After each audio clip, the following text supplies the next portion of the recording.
My name is Emily Sinclair. I'm 34, and last Christmas Eve I stood outside my family's front door in the snow and heard my father toast to the fact that I hadn't shown up.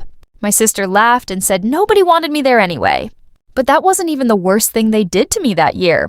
3 weeks earlier, I discovered someone had taken out a $285,000 mortgage on my house, using a signature that was almost mine, but wasn't.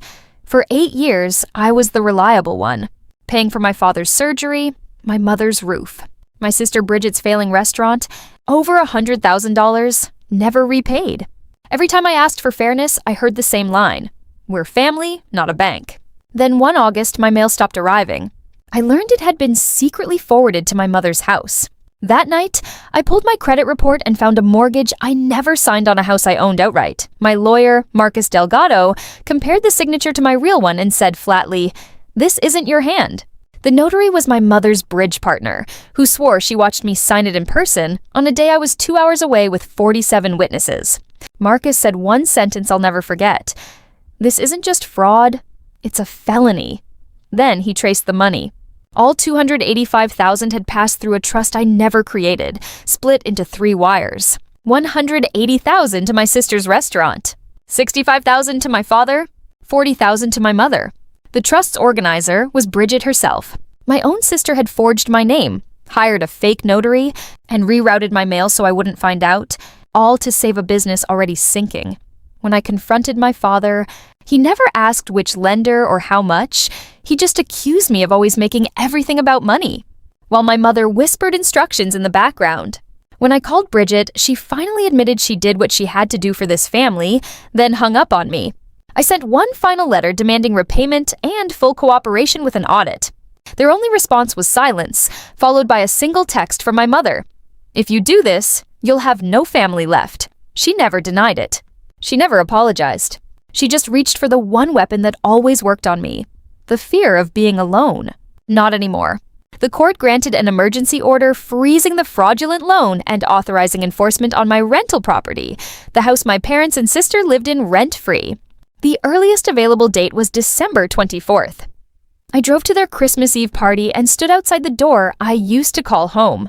Through the wood, I heard my father's toast, my sister's insult, laughter from people who'd clearly made this joke about me before. I didn't walk in. I walked back to my car and called my lawyer with 3 words: "I am here." 15 minutes later, 2 sheriff's cruisers turned quietly onto the street. I crossed the road once the deputies were inside. I walked into that dining room full of frozen, horrified faces and laid every document on the table, right between the turkey and the rolls: the forged signature, the fake notarization, the wire transfers, naming each of them by dollar amount.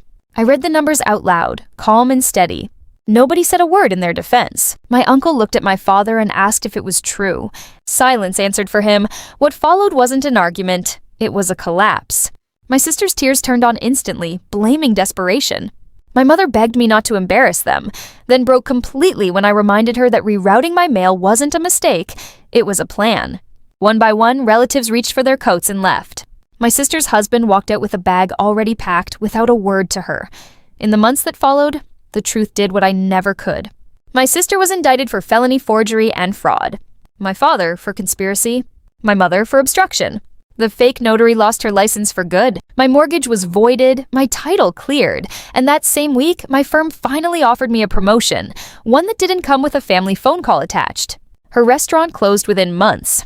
His contractor connections dried up overnight. Her seat at church quietly disappeared.